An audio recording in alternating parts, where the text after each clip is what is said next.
Why the crab has no head. A very long time ago, before man came along to upset the natural balance, all animals lived together peacefully. But in those days, none of the animals had heads of their own, except the elephant, who was the king of the animals. He had a large collection of heads in all shapes and sizes, which he kept stored in a large cave.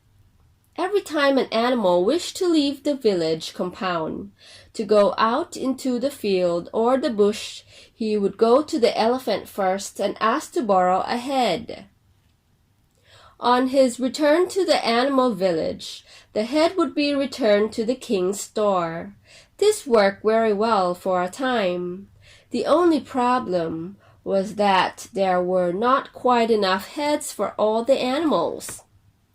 There always seemed to be one short, so at least one of the animals always had to stay behind in the village.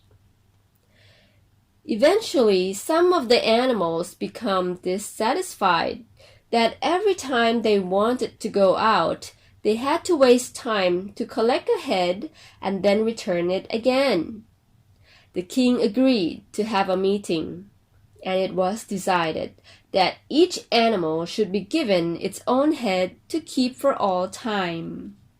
The king started making all the arrangements, assisted by his secretary, the crab, and when all was ready and all the heads were lined up in the village square, he sent out the cockerel, who had been given a head for this purpose, to announce that all animals should come to the square so that the king could give them a head.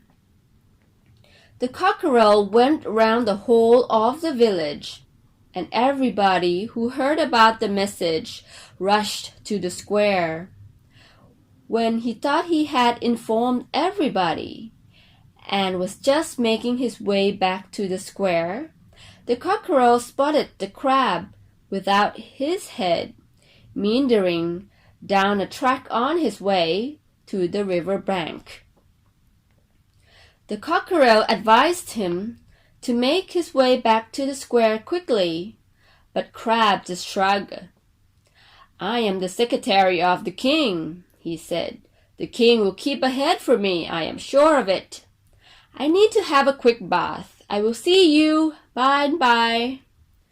And he sauntered on his way. At the village square, where all the other animals had gathered, the elephant started giving out heads. He tried to make sure that each animal received a head that suited it. So the hippopotamus got a very large fat head. The rhinoceros got a head with fierce-looking eyes. The giraffe got a long head to go with his long neck. Nobody liked the hyena very much, so he got the ugliest head there was. But the antelope, who all thought was the most graceful of all the animals, got the most beautiful head. This went on all morning, until all the animals had their own head. Just as the king thanked the cockerel for his work and was about to return to his palace, the crab came sauntering back. "Where have you been hiding out?" asked the king.